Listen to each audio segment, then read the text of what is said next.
3.5 ఏళ్లుగా జరుగుతోన్న Russia Ukraine యుద్ధంలో Russia lead సాధించడం వల్ల ఇప్పుడు ట్రంప్ అండ్ నాటో దేశాలు సబ్మరైన్లు, అణుబాంబులు అంటూ రష్యాను బెదిరిస్తోన్న పరిస్థితి ఉంది. ఎంజీ రావు గారు ఏం చెప్తారు? రష్యా ఉక్రెయిన్పై సంపూర్ణ విజయం సాధించే దిశగా వెళుతోందా? ఎస్ అండి. ఇప్పుడు ప్రస్తుతం రష్యా ఉక్రెయిన్ యుద్ధ రంగాన్ని మనం చూస్తే ఉక్రెయిన్లో జెలెన్స్కీ సైన్యం పారిపోతున్నట్టు తెలుస్తుంది. గత 2-3 నెలల కాలంలో 4 లక్షల మంది ఉక్రెయిన్ సైన్యం జెలెన్స్కీని వదిలేసి పారిపోతున్నట్టు తెలుస్తుంది. దీనికి ఎన్నో కారణాలు ఉన్నాయి. రోజుకి 24 గంటల్లో సుమారు 1000కి పైగా ఉక్రెయిన్ సైన్యం చచ్చిపోతున్నారు. రష్యా సైన్యం ఉక్రెయిన్ అంతా విజృంభిస్తుందని తెలుస్తుంది. కీవ్పై వందలాది డ్రోన్లు వేస్తున్నాయి, వందలాది మిసైల్స్ వస్తున్నాయి. ఒరిష్నిక్ మిసైలే కాదు, ఇస్కందర్ ఎం లాంటి మిసైలే కాదు, ఈ రష్యా యొక్క మిసైల్స్, రష్యా యొక్క అధునాతనమైన డ్రోన్లు ఇప్పుడు ఉక్రెయిన్ భర్తం పడుతున్నట్టు తెలుస్తుంది. అక్కడ నాటో, అమెరికా యొక్క ఆయుధాలను పూర్తిగా టార్గెట్ చేసుకుంటుంది పుతిన్. అందువల్ల ఏంటంటే ఈ రష్యా ఉక్రెయిన్పై ఒక సంపూర్ణమైన విజయానికి చాలా దగ్గరలో ఉన్నట్టు కూడా తెలుస్తుంది. అందుకే ఇక్కడ ట్రంప్, నాటో దేశాలు వణుకుతున్నాయి. ఎందుకంటే ఉక్రెయిన్ గత 3.5 సంవత్సరాలు, ఇప్పుడు మీరు అన్నట్టు ఫిబ్రవరి 24వ తారీఖు 2022లో మొదలైన ఉక్రెయిన్ యుద్ధం గత 3.5 సంవత్సరాలు 4వ సంవత్సరంలోకి ఎంటర్ అయింది. 4 సంవత్సరాలుగా నాటో, అమెరికా దేశాలు ఉక్రెయిన్ వెనకాల అసలు ఎందుకు కొరకరని, అంటే రష్యాతో పోలిస్తే అసలు చాలా బలహీనమైన ఉక్రెయిన్ని 3.5 సంవత్సరాలుగా యుద్ధం చేపించేది జెలెన్స్కీ కాదు, నాటో దేశాలు, అమెరికా దేశాలు, వాళ్ళ ఆయుధాలు. కాబట్టి ఇప్పుడు ఈ ఆయుధాలు ఇంత అంటే 3.5 సంవత్సరాలు ఒక పెద్ద ఎఫోర్ట్ అనేది ఈరోజు పుతిన్ చేతిలో అపజయం పాలవుతుంది. అంటే ఏంటి, నాటో, అమెరికాలు ఓడిపోతున్నాయి. ఇక్కడ ఉక్రెయిన్ అసలైన విషయం ఏంటంటేనండి, ఉక్రెయిన్ ఓడిపోవడం కాదు, ఉక్రెయిన్పై రష్యా సంపూర్ణ విజయం అనకూడదు. నాటో దేశాలు 32 దేశాల కూటమైన నాటో దేశాలపై, అదేవిధంగా ప్రపంచ సూపర్ పవర్ అని చెప్పుకునే అమెరికాపై ఒక సంపూర్ణమైన విజయం చాలా ఓపికగా ఎన్నో కష్ట నష్టాలు కోర్చి ఈరోజు పుతిన్ విజయం సాధించడానికి చాలా దగ్గరలో ఉన్నాడు. ఎందుకంటే ఇంకా జెలెన్స్కీ యుద్ధ రంగంలో జెలెన్స్కీ సైన్యం ఎట్టి పరిస్థితుల్లో నిలబడే పరిస్థితి అక్కడ ఉక్రెయిన్లో కనపడడం లేదు. ఉక్రెయిన్ ప్రజలు కూడా, రష్యా భాష మాట్లాడే ప్రజలు ఎక్కువ ఉన్నారు, వాళ్ళు కూడా జెలెన్స్కీ అవసరం లేదు, జెలెన్స్కీ వెళ్ళిపోతే శాంతి వస్తుంది, ఉక్రెయిన్ని అనవసరంగా యుద్ధంలో దింకాడు జెలెన్స్కీ వ్యక్తిగతంగా పదవి కోసం. అక్కడ రష్యాకి వ్యతిరేకంగా నాటో దేశాలు, అదేవిధంగా అమెరికా ఉక్రెయిన్ పావుగా వాడుకొని రష్యాని బలహీనం చేయడానికి వెళ్ళింది. రష్యాను ఓడించలేరు, రష్యా మీద వాళ్ళు యుద్ధం చేయరు, కేవలం ఉక్రెయిన్ ద్వారానే 3.5 సంవత్సరాలు యుద్ధం చేస్తున్నారని రష్యా ప్రజలకు అవగతమైంది. రష్యా సైన్యాలు, ఇది రష్యా ప్రజలకు అవగతమైంది, ఉక్రెయిన్ ప్రజలకు అవగతమైంది. ఉక్రెయిన్లో జెలెన్స్కీ మంత్రివర్గంలో వాళ్ళు కూడా ఈ జెలెన్స్కీ సపోర్ట్ చేయలేని పరిస్థితి వచ్చేసింది. ఇంకా ఎక్కువ నాటో దేశాలు కానీ అమెరికా కానీ ఎక్కువ ఆయుధాలు పంపిస్తే ఇక పుతిన్ కూడా ఎక్కడికి వెళ్తాడో తెలియదు. కాబట్టి ఈ ఉక్రెయిన్ అనేది స్లోగా ఎన్నో జిల్లాలు, మంచి విలేజ్లు, అదేవిధంగా లుహాన్స్క్ అని, తర్వాత ఈ డొనెట్స్ అని, ఇలాంటి క్రిమియా కంప్లీట్గా రష్యా ఆధీనంలోకి వెళ్ళిపోయినాయి. ఇంకా రష్యా అనేది ఈ ఉక్రెయిన్ మీద సంపూర్ణమైన విజయం అనేది కొన్ని రోజులు, కొన్ని వారాలు, కొన్ని నెలలండి. ఇక్కడ ఇంకోటి ఏంటంటే, వింటర్ అనేది రష్యాకి ఎప్పుడు వరం. రష్యన్ వింటర్ అనేది, శీతాకాలం అనేది ప్రపంచంలో ఏ శత్రువు కూడా రష్యా మీద గెలవలేడు. 2వ ప్రపంచ యుద్ధం జరిగినప్పుడు హిట్లరు రష్యా మీద ఓడిపోయింది, లెనిన్గ్రాడ్ ముట్టడి ఓన్లీ వింటర్లోనే. ఎందుకంటే ఆ వింటర్ చాలా ప్రమాదభరితంగా ఉంటుందన్నమాట. రష్యా, సైబీరియా ఇదంతా ఈ టెంపరేచర్ తగ్గినప్పుడు రష్యన్ సైన్యం బలపడిపోతుందన్నమాట, రాత్రులు రాక్షసులు బలపడినట్టు. ఆ రష్యా సైన్యంతో వింటర్లో ఎవడో పోరాడలేడు. కాబట్టి ఈ వింటర్, ఇప్పుడు వర్షాకాలం అయిపోయి వింటర్ అంటూ వస్తే ఇంకా రష్యా విజయం సంపూర్ణం అనేది తెలిసిపోతుంది. కాబట్టి ఇక్కడ ట్రంప్, నాటో దేశాలు చాలా భయంకరంగా అలజడి ఉంది. ఎందుకంటే వాళ్ళ 4 సంవత్సరాల ఎఫర్ట్ విఫలమైపోతుంది. రష్యాకు ట్రంప్ 10 డేస్ డెడ్ లైన్ ఇచ్చారు, అది ఆగస్టు 8తో ముగుస్తుంది. ఒకవేళ ట్రంప్ చెప్పినట్టు పుతిన్ వినకపోతే, ఉక్రెయిన్తో యుద్ధం ఆపకపోతే అమెరికా రష్యా మీద దాడి చేసే అవకాశం ఏదైనా ఉందా? ఎస్ అండి. ఇప్పుడు ట్రంప్ ఫస్ట్ ఒక 50 రోజులు డెడ్ లైన్ ఇచ్చాడు. తర్వాత ఈ మధ్యలోనే రష్యా విజయ అవకాశాలు అక్కడ ఎక్కువ పుష్కలం అయిపోతుంటే 50 రోజులు ఎక్కడ యుద్ధం ముగించేస్తాడని భయపడి ట్రంప్ 10 రోజులకి తగ్గించాడు. అది జూలై 16 డెడ్ లైన్ 10 రోజులు తగ్గిస్తే ఇది ఆగస్టు 8వ తారీఖుకి రష్యాకి పుతిన్కి ఈ ట్రంప్ ఇచ్చిన డెడ్ లైన్ ముగుస్తుంది. అంటే ఆగస్టు 8. ఈ ఆగస్టు 8 లోపు యుద్ధం ముగిసే అవకాశం లేదు, రష్యాకి సంపూర్ణమైన విజయం వచ్చే అవకాశాలు ఉన్నాయి. అంటే ఆ డెడ్ లైన్ తర్వాత ఇప్పుడు ట్రంప్ నాటో దేశాలు ఏం చేస్తాయి? ట్రంప్ ఒకటే కదా, నాటో దేశాలు కూడా వెనకాల ఉన్నాయి, 32 దేశాలు నాటో కూటమి. మరి ఏం చేస్తారు అంటే ట్రంప్ ఏం చేస్తున్నాడు, దిమిత్రి మెద్వదేవ్ ఏదో డెడ్లీ హెడ్లైన్, ఇప్పుడు డెడ్ హ్యాండ్ ఉంది అని బెదిరించినప్పుడు అమెరికా తన Ohio or Columbia class 2 nuclear submarine Russia దగ్గరికి పంపింది. అంటే 8వ తారీఖు డెడ్ లైన్ ముగిస్తే రష్యా యుద్ధం ఆపే పరిస్థితి ఇక్కడ కనపడడం లేదు.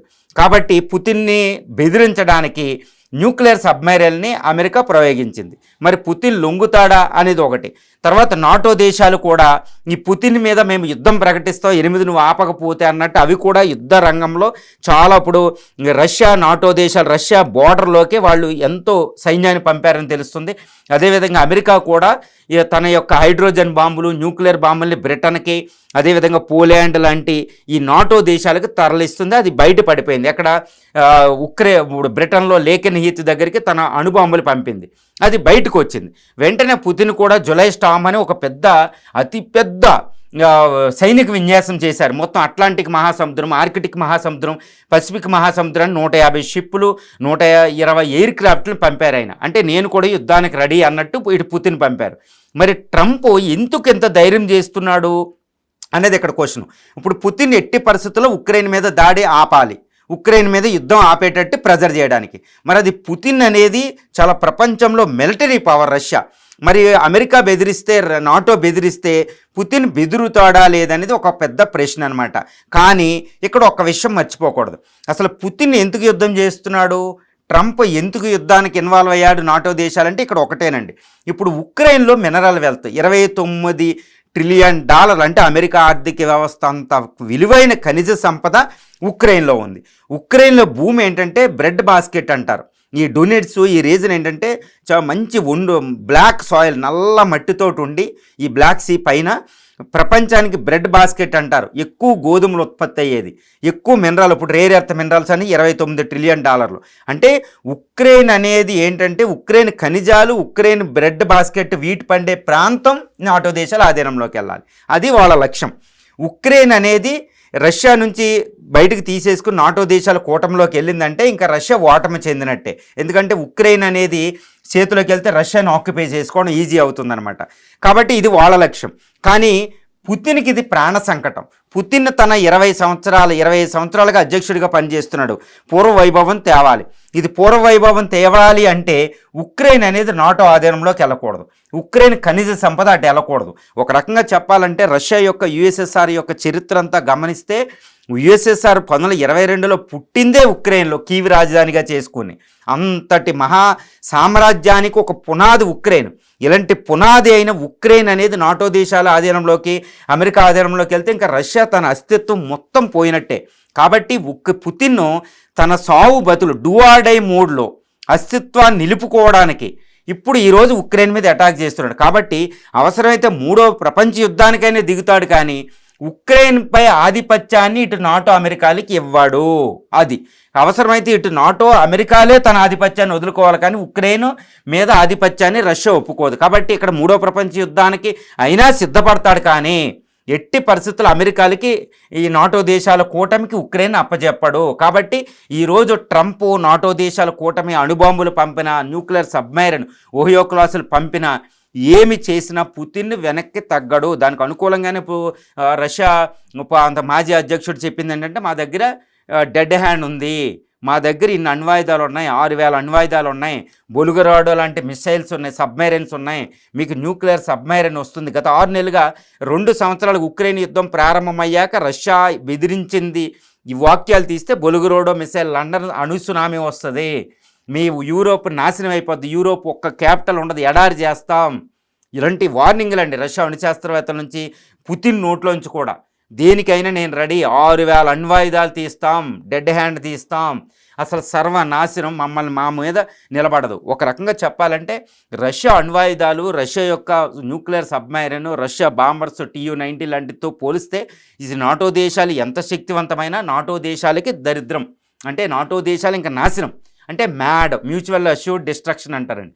అంటే ఎట్టి పరిస్థితులు ఈ బెదిరింపులకే ఉంటాయి కానీ పుతిన్తో మూడో ప్రపంచ యుద్ధానికి సిద్ధపడే అవకాశం ఈ అమెరికాలకి లేదు. కాబట్టి రష్యాను లొంగదీయడానికి ఏం చేస్తున్నారు వాళ్ళు, రష్యాతో ట్రేడ్ చేసే చైనా, ఇండియాల మధ్య బెదిరిస్తున్నారు. వాళ్ళతో ట్రేడ్ చేయాలి, మీ డబ్బులే యుద్ధం చేస్తున్నాయని ఇండియాని, చైనాని బెదిరిస్తున్నారు ట్రంప్. మీ మీద ఆంక్షలు విధిస్తాం, అవసరమైతే రష్యా మీద ఇంకా ఎక్కువ ఆంక్షలు విధిస్తామని. కానీ రష్యా ఏంటంటే ఇది అస్తిత్వం కాబట్టి, రష్యా చాలా పెద్ద దేశం. అమెరికా ఎన్ని ఆంక్షలు విధించినా రష్యా చనక తాను నిలబడగలదు, అంత శక్తివంతమైన దేశం.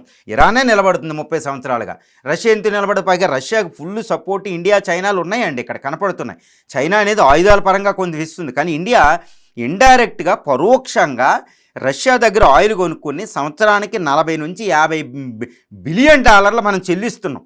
ఈ డబ్బుతోటే రష్యా యుద్ధం చేయగలుగుతుంది. అందుకనే పుతిన్ ఈరోజు ఏంటంటే ఆయన చాలా ఆయన ఒకటే చెప్తున్నాడు, మేము ఇండియాకి, చైనాకి మేము రుణపడి ఉన్నాం. అది ఎలా ఎక్స్ప్రెస్ చేస్తున్నాడంటే, ఇండియాకి ఎటువంటి ఆయుధాలైనా నేను ఇస్తాను, టెక్నాలజీ కూడా నేను ఇస్తాను, ఏది కావాలంటే అది ఇస్తాను అని చెబుతున్నాడు. ఇంకోటి ఏంటంటే ఇండియాకి ఎలా హెల్ప్ చేస్తున్నాడంటే, ప్రపంచ ఆయిల్ రేట్లో చాలా తక్కువ రేటుకి ఇండియాకి ఇస్తున్నాడు. కాబట్టి ఇండియా ఎకనామిక్ గ్రోత్ చాలా ఎక్కువ ఉంటుంది.